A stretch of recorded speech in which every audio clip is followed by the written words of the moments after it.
O cenário atual da cartografia conta com uma considerável variedade de tecnologias da informação e comunicação, criadas em décadas anteriores, como por exemplo os satélites, computadores, câmeras digitais e a internet.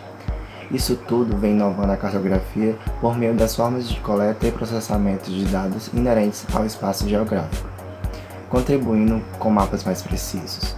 Vivemos a era da informação, na qual a cartografia tem se popularizado por meio de recursos tecnológicos que possuem várias finalidades.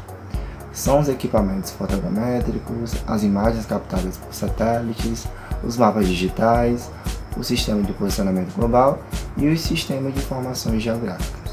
Nesta aula, vamos estudar as tecnologias modernas utilizadas pela cartografia através de características básicas do sensoriamento remoto, do sistema de posicionamento global e dos sistemas de informação geográfica.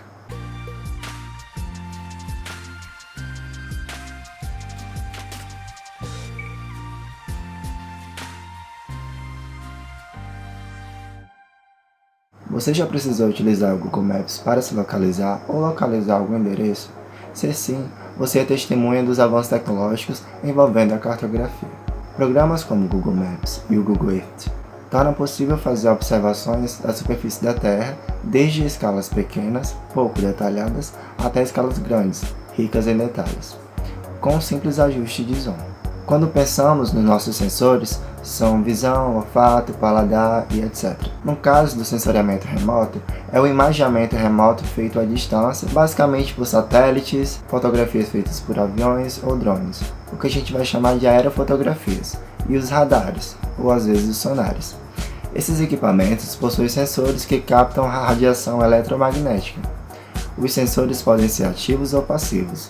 Os sensores passivos são aqueles que só recebem radiação, como as máquinas fotográficas e imageadores acopladas na maioria dos satélites. Já os sensores ativos são aqueles que emitem e recebem ondas, como os radares, possibilitando fazer imagens até em dias nublados ou à noite. A aerofotogrametria e as imagens de satélites, assim como os radares, compõem mapas, cartas e plantas, pois revelam detalhes mais precisos de aspectos físicos e humanos na superfície terrestre. A técnica do sensoriamento remoto produz mapas topográficos. O que são mapas topográficos? Eles representam a dimensão da superfície terrestre, o posicionamento de acidente geográfico, no caso os relevos, bem como as atividades humanas na superfície, normalmente em escala cartográfica grande que vai se estender de 1 para 10.000 a 1 para 100.000. Esses equipamentos usados no sensoriamento remoto, sejam as fotografias aéreas ou os imaginamentos via satélites, radares e sonares, foram bastante desenvolvidos em um período histórico específico. Acertou quem disse o período da Guerra Fria. Nesse período, houve uma grande evolução dos meios de comunicação, transporte, bem como para espionagem. Por exemplo, vale destacar que o primeiro grande projeto de lançamento de foguete para satélite foi o Sputnik em 1957 pelos soviéticos, ganhando a primeira etapa da corrida espacial. Em 1972, a NASA lançou seu primeiro satélite de observação terrestre da série Landsat. Todo esse contexto inaugurava um cenário em que se lançava para o espaço os elementos e instrumentos imagiadores. De lá para cá a gente sabe como virou.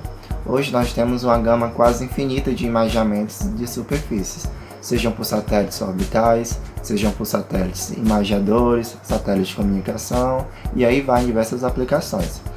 Temos o projeto CBERS, surgido através de um acordo entre Brasil e China, desenvolvido de colaborações entre o INPE e o CAST. Outra situação em que podemos ver a utilização de imagens de satélites é quando assistimos à previsão do tempo nos jornais. Os satélites meteorológicos são responsáveis por captar imagens de massas de ar, formação de nuvens e entre outras coisas, ajudando a prever, por exemplo, períodos de estiagem, que por sinal são bastante comuns em nossa região. Os sistemas de posicionamento e navegação por satélites possuem 3 segmentos básicos que vão se aplicar a qualquer sistema de posicionamento. O primeiro é o segmento espacial, no qual se considera as constelações de satélites em órbita na Terra. Outro segmento também é o controle terrestre, composto por toda a aparelhagem envolvendo as estações de monitoramento, assim como as antenas de recepção na superfície. O terceiro e último segmento são os usuários, que são os aparelhos móveis ou acoplados em veículos terrestres, aéreos, aquáticos, que recebem o sinal.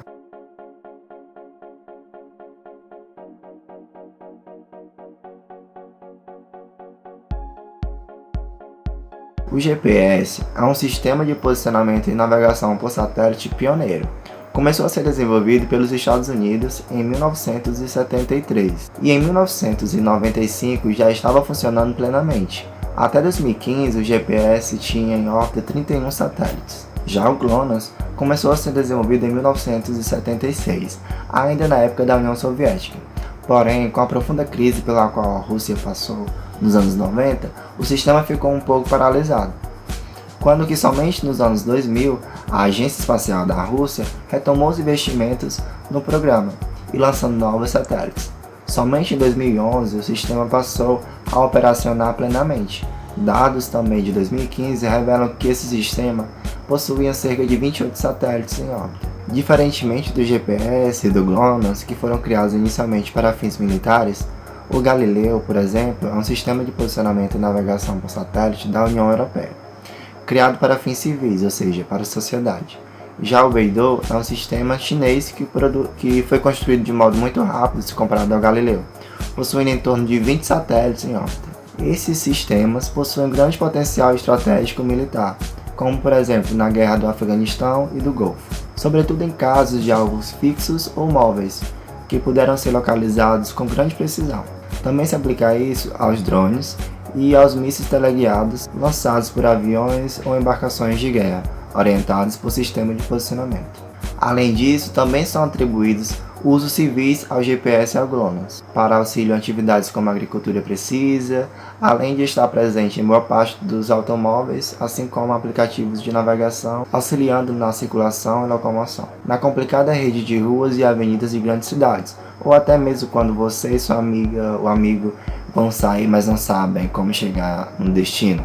Neste caso, o Google Maps se torna um grande aliado. É através das imagens de satélites, assim como o GPS, que os órgãos governamentais brasileiros podem identificar com exatidão os limites de fazendas improdutivas a serem desapropriadas para a reforma agrária, como também controlar queimadas em florestas, desmatamentos, demarcar limites fronteiriços e entre outras finalidades. A outra situação em que o GPS atua são nos serviços de rastreamento de veículos e dispositivos em caso de roubo.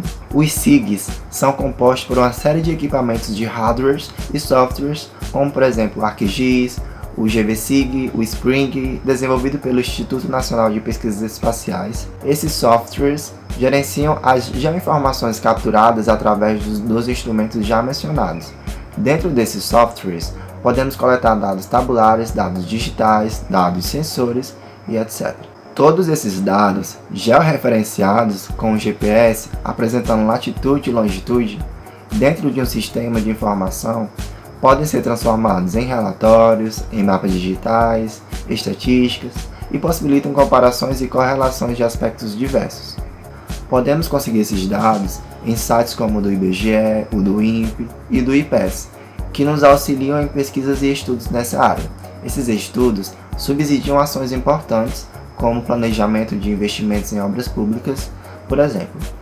Vocês já se questionaram por que o hospital regional está sendo construído ali e não em outro lugar mais próximo de Limeira do Norte? Além disso, auxiliam também no planejamento da distribuição de serviços prestados pelo poder público, facilitando também o levantamento de dados de imóveis no município, para controle de arrecadações de taxas como o IPTU e dentre outras ações. O mundo hoje é um sistema de informação geográfica. O Google Assistente, o iFood, todos o utilizam. Praticamente tudo hoje é georreferenciado. Ah, então estou sendo perseguido? Praticamente sim. Seu celular está mandando informações a partir do sistema de posicionamento global para essas empresas, por isso que elas sabem exatamente onde você vai, o que você compra, o que você gosta. É um grande sistema de informação geográfica. Pois é, a geografia vai dominar o mundo. Então é isso, pessoal. Chegamos ao final de mais uma aula. Vou deixar uma atividade e nos vemos na próxima e última aula. Tchau!